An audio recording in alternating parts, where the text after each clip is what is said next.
ఒక గ్రామంలో నివసించే బ్రాహ్మణుడు ఒక మేకను పెంచుకోవడం కోసం సంతలో ఒక నల్ల మేకను కొని తెచ్చుకొని భుజాలపై పెట్టుకొని తన ఊరికి బయలుదేరాడు. దారిలో 4 దొంగలు అతన్ని అనుసరించారు. ఎలాగైనా ఈ మేకను తాము కాజేయాలని పథకం వేశారు. తొలుత ఒకడు దొంగ బ్రాహ్మణి వేషంలో ఎదురయ్యాడు. అయ్యా, తమరు బ్రాహ్మణుడు కదా, నల్ల కుక్కను భుజాలపై పెట్టుకొని వెళ్తున్నారేమిటి అని ప్రశ్నించాడు. ఓ అమాయకుడా, నా భుజాలపైన ఉన్నది నల్ల మేక, నల్ల కుక్క కాదు. మేకను పట్టుకొని కుక్క అంటావేంటి, పని చూసుకో అని బ్రాహ్మణుడు అతనితో అని ముందుకు సాగాడు.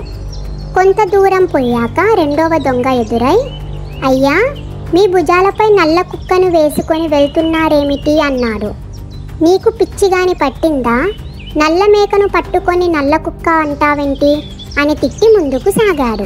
వీళ్ళంతా కావాలని అలా అంటున్నారని బ్రాహ్మణుడు భావించాడు. ఇంకొంత దూరం పోయాక మూడవ దొంగ ఎదురై అదే విధంగా అన్నాడు. మరికొంత దూరం పోయాక 4వ దొంగ ఎదురై, నల్ల కుక్కను తీసుకొని వెళ్తున్నారేమిటి, కుక్కంటే శని, భుజాలపై శనిని మోసుకొని వెళ్తున్నారా, దాన్ని విడిచిపెట్టండి అని అన్నాడు. ఇంతమంది అలా చెప్పేపాటికి బ్రాహ్మణుడికి అనుమానం వచ్చింది. ఒకరు కాదు, ఇద్దరు కాదు, 4 అదే విధంగా అన్నారు.